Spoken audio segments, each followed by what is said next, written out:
is up, guys? Your boy Mike here again, coming at you with another episode of the Mike Ojeda Pod. Today it is daily vlog number 6. Today it is Saturday, May 29th, 2021. How's everybody doing? It is a beautiful day here in the sunny RGV. I went to go get my workout on. I got caught in the rain. It was awesome. I could have cursed the gods for not warning me ahead of time, that this rain was coming, but instead I chose to embrace it. I was like, how many times am I gonna get caught up in the rain while riding a bike like this, And I realized it wasn't gonna be that many times, and I chose to embrace the rain, falling on me and riding the bike. I got to witness the beauty of rainfall outside.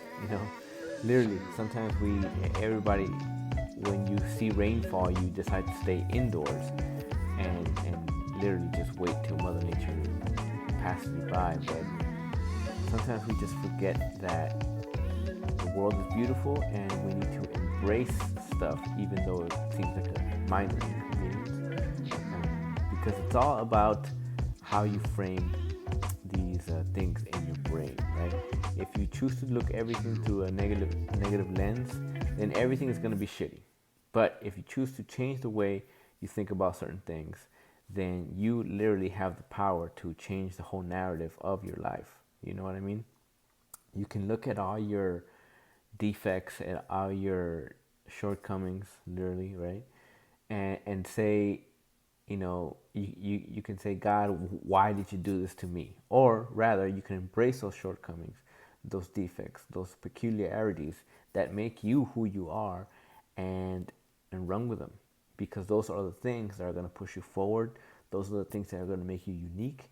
They're going to make you stand out, and that are going to essentially make you who you are and give you this unique perspective on reality and unique perspective on the human condition and what it is to be alive. You know what I mean? Everybody's DNA essentially is different. Nobody has had your DNA in the past, and nobody will, right? And we take this for granted.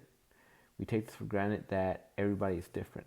And I think that you should embrace those things, right? That's why I am completely against medicine, because everybody is so different that how can doctors sit there and say this medication is gonna be the cure-all for everybody, when literally they don't know and they're just talking out of their ass? You know what I mean? But I digress. That's not what I wanted to talk about today.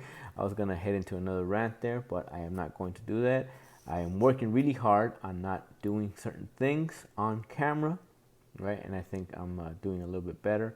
Like, one of the things that I wanted to work on was saying like not saying right? I remember Howard Stern, on Howard Stern show, he would say that his dad, when he first started doing radio, right, that his dad would listen in on the show, and that afterwards his dad would call him just to give him feedback on how he did the show, and then his dad would always tell him, "Why do you always say quit saying right?" And it's just funny that everything, when we don't like to have dead air, right? Dead space, dead silence.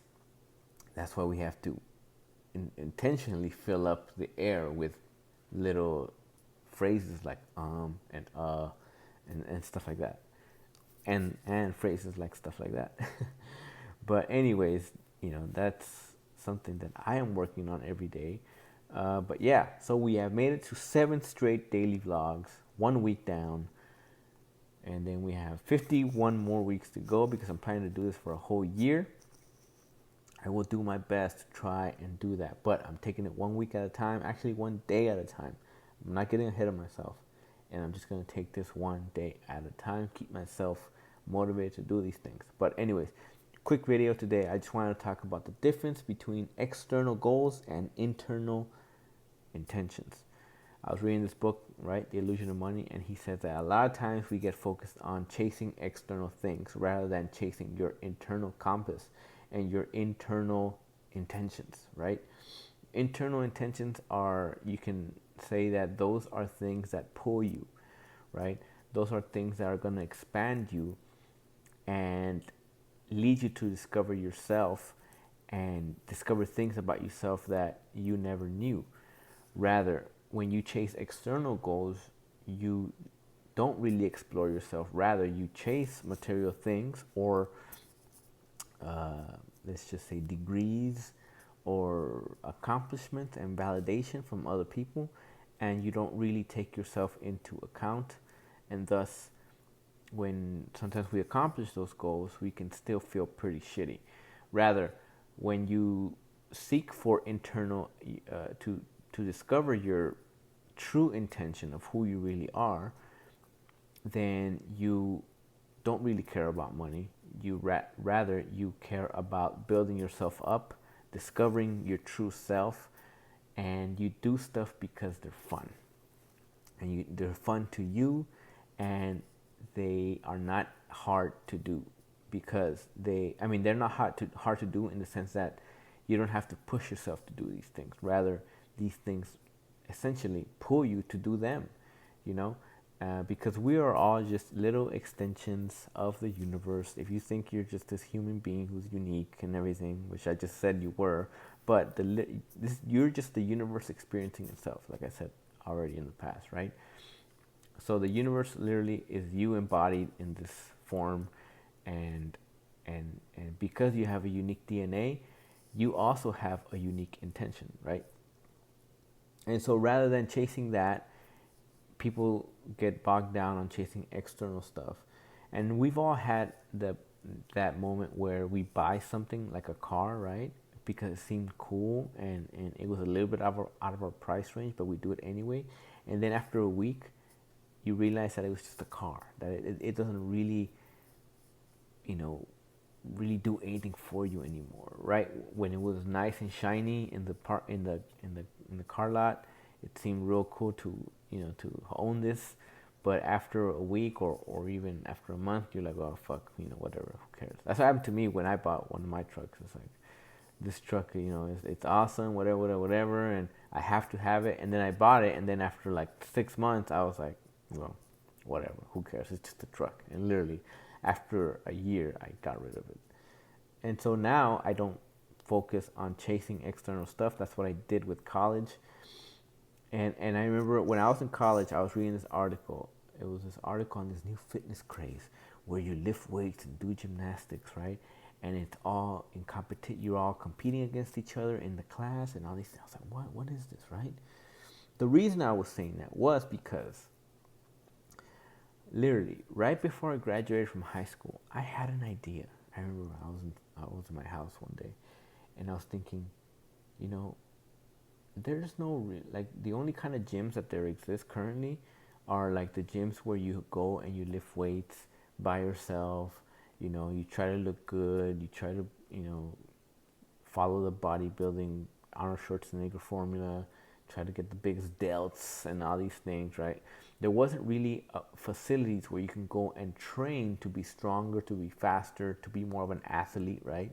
There wasn't any of these things at that time. So I was like, what if I were to open up a gym where you could train like if you were like in a football team, right? So you would do power cleans, you would do deadlifts, you would do back squats, and everybody would do it at the same time. And every week you would have goals, and you would try to get those goals, and you would try to, uh, you know, you would run, and you would try to be faster every week, you know, because all that stuff is going to essentially get you in shape and make you lose weight, right? And and so I didn't have a name for it. It was just a thought. I remember I was like, I spent a good hour on it. I remember I was like, yeah, that'd be good, but how would I do it? I had no confidence in myself because I was a kid, and I was told that if I wanted to do anything, I needed to go to college. And if I didn't go to college, then I essentially was going to, uh, I guess, not accomplish anything. So rather than listen to myself, rather than listen to my internal intention, to my internal expansion, I listened to society, and I let them dictate what I was going to do with my life. And so therefore I decided to chase stuff that really I had no idea that I had no intention of chasing, right? Like chasing money. I didn't really want money, but I knew that I needed to go to college because that's what society was telling me to do. And And if I was gonna go to college and I was gonna major in something, I might as well make money, right? Because I guess that's what everybody's doing, and so that's the only reason why people go to college. And so for years I didn't have a major because I didn't know what to do. So finally, when I picked nursing, I was like, okay, well this at least will give me a degree with job security and stuff like that. And later on, I found out that it was all like Matthew McConaughey says, a fugazi. It was all just an illusion. You know what I mean? And so, therefore, flash forward back to when I was a freshman in college and I was reading that article. That article was about CrossFit, right? And CrossFit essentially started in 2008. It is what it is now. It's this giant movement all across the world. And literally a year and a half before CrossFit started, I had thought of that same idea, because the universe always has ideas, and if it chooses you and you choose not to go along with the universe, because the universe is always evolving to be better, it's always evolving to get on to the better thing. And if it chooses you and you say no to the universe, then it's just going to use somebody else to accomplish that goal. And that's what happened. That idea moved on to somebody else, and that person was the one that started CrossFit. And maybe I could have, maybe if I wouldn't have gone to college, I would have maybe found out about CrossFit early on, and I would have been so enthralled about it that I would have moved to California where it was started. Maybe I could have trained with the first people to ever start doing CrossFit. You know what I mean? And maybe I could have been like some kind of the early founders or something from CrossFit. But it's all hearsay now because I didn't do anything about it, and I have no one to blame but myself.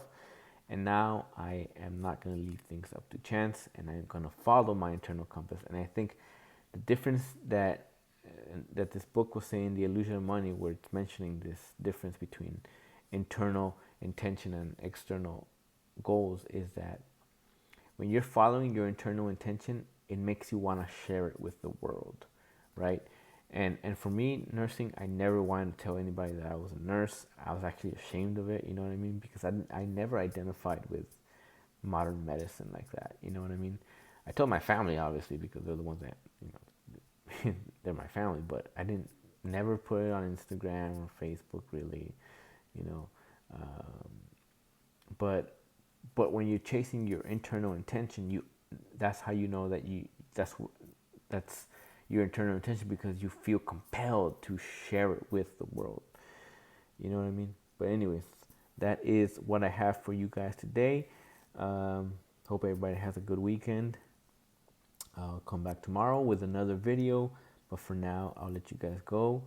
Let me know what you think, and as always, we will smell you later.